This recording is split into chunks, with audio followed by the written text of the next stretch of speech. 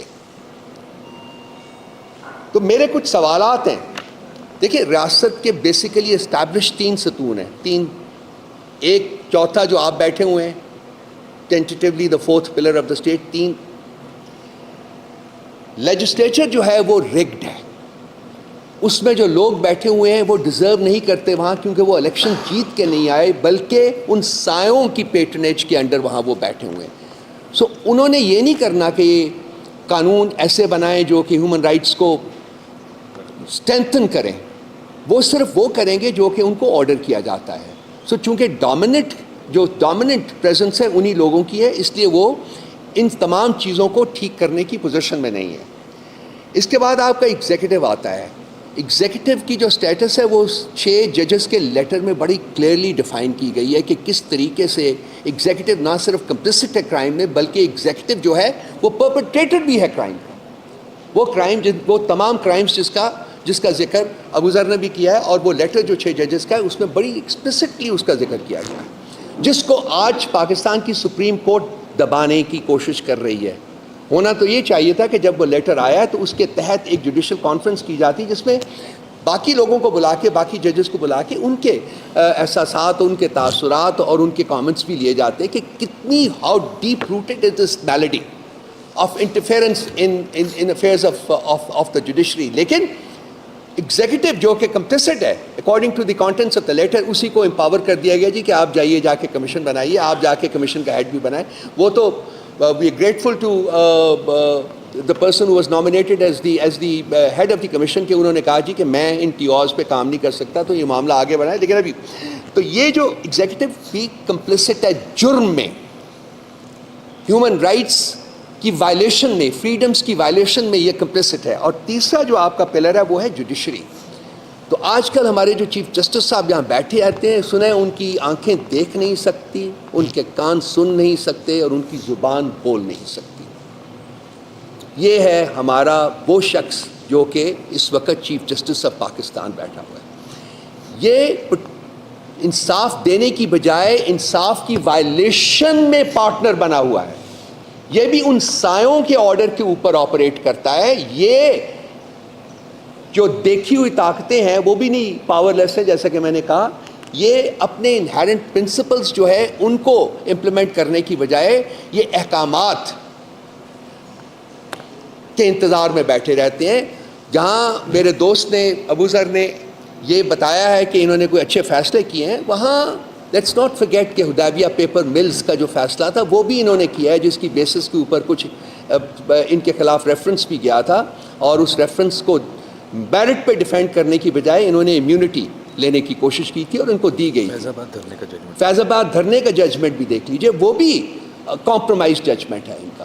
تو ان کے جو فیصلے جو ہماری نظر میں جب سے یہ چیف جسٹس بنے ہیں تب تو یہ ریپریہنسبل ہیں، یہ بالکل ایک بائی اسٹینڈر کے طور کے اوپر، ایک تماش بین کے طور کے اوپر کھڑا ہوا ہے یہ چیف جسٹس، رادر دین دس کہ جسٹس انصاف کے تقاضے پورے کرے، آئین کے تقاضے پورے کرے، لوگوں کی عزت و جان و مال کو پروٹیکٹ کرے۔ یہ اس کی وائلیشن میں ایک پارٹنر بنا ہوا ہے، نہ دیکھ سکتا ہے، نہ سن سکتا ہے، نہ بول سکتا ہے۔ ہماری ڈیمانڈ اس سے یہ ہے کہ یہ چلا جائے۔ اگر یہ انصاف پرووائڈ نہیں کر سکتا پاکستان کو اور پاکستانیوں کو، تو اس کا کوئی مقام نہیں ہے وہاں بیٹھنا، اس کو چھوڑ دینا چاہیے۔ اور یہی حالت آپ کی اسلام آباد ہائی کورٹ کے چیف جسٹس کی بھی ہے۔ میں آپ کو سپریم کورٹ کے چیف جسٹس کی ایک بات بتاؤں، 9 مئی کو وہ ٹریجڈی ہوئی تھی جس کے بعد ریاست کا سارا جبر اور فسطائیت جو تھا وہ انلیش کی گئی تھی PTI کے اوپر۔ 25 مئی کو ہم نے ایک پٹیشن موو کی تھی سپریم کورٹ میں کہ یہ جو ہوا ہے اس کے بارے میں اس کو سنا جائے اور ایک جوڈیشل کمیشن جو ہے وہ کانسٹیٹیوٹ کیا جائے تاکہ دودھ کا دودھ اور پانی کا پانی ہو سکے۔ 25 مئی 2023، آج ہم مئی میں داخل ہو رہے ہیں 2024 میں، 1 سال سے اس شخص نے اس کو ایک کشن کے طور کے اوپر اپنی سیٹ کے اوپر رکھ کے اس کے اوپر بیٹھا ہوا ہے. چیف جسٹس آف پاکستان, شرم آنی چاہیے. شرم کا مقام ہے نہ صرف چیف جسٹس کے لیے بلکہ تمام جوڈیشری کے لیے کہ ان کا سربراہ اس قسم کا کام کر رہا ہے. اس کے علاوہ ہماری اور بھی بہت ساری پٹیشنز ہیں جو اس کے پاس پینڈنگ ہے جن کو وہ فکس نہیں کر رہا. اسی طرح سے اسلام آباد ہائی کورٹ کا چیف جسٹس بھی ہماری پٹیشن کو فکس نہیں کر رہا. تو کیا ہماری تقدیر میں ایسے لوگ لکھے ہوئے ہیں؟ تو یہ ایک لمحہ فکری ہے میرے دوستوں, بھائیوں, آپ کے لیے بھی, کیونکہ آپ کے بارے میں بھی اس میں تقریباً 10-12 پیجز جو ہے نا وہ انہوں نے ڈیووٹ کیے ہوئے کہ کس طریقے سے آپ کی فریڈمز جو ہے ان کو بھی کمپرومائز کیا گیا, آپ کو ان سے ڈپرائیو کیا گیا. یہ ہم بھیج رہے ہیں آپ کو, یہ دیکھیے گا. اور میں انشاءاللہ تعالیٰ عنقریب جب کہ کمپلیٹ والیوم ہمارے پاس آتا ہے تو میں چاہوں گا کہ دوبارہ آپ سے انگیج کروں, دوبارہ آپ کے ساتھ بات چیت کروں اپنے انہی دوستوں کے ساتھ.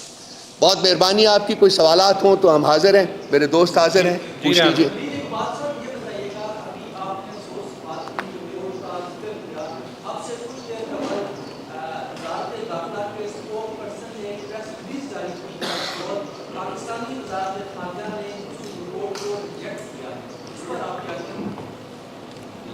بول آواز آ گئی. وزارت خارجہ نے اس کے اسپوکس پرسن نے ریجیکٹ کیا ہے جی. تو وہ داخلہ کی ہماری نہیں وہ اسی فارن آفس کی ہے. تو وہ میرے بھائی ان کے پاس آپشن کیا تھا سوائے اس کے کہ ریجیکٹ کرنے کے. میں دعا دے دیتا ہوں. میں عرض کرتا ہوں یہ ایسے ہی ہے, افسوس کے ساتھ یہ ایسے ہی ہے جیسے الٹا چور کوتوال کو ڈانٹ رہا ہوں.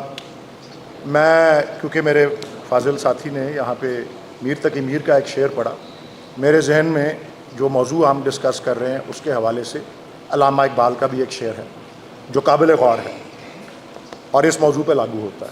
اور یہ 100 سال پہلے انہوں نے لکھا تھا کہ خدا کے عاشق تو ہیں ہزاروں, بنوں میں پھرتے ہیں مارے مارے, میں اس کا بندہ بنوں گا جس کو خدا کے بندوں سے پیار ہوگا. اور خدا کے بندوں سے پیار کا جو فقدان یہاں پایا جا رہا ہے یہ رپورٹ اس کی آئینہ دار ہے.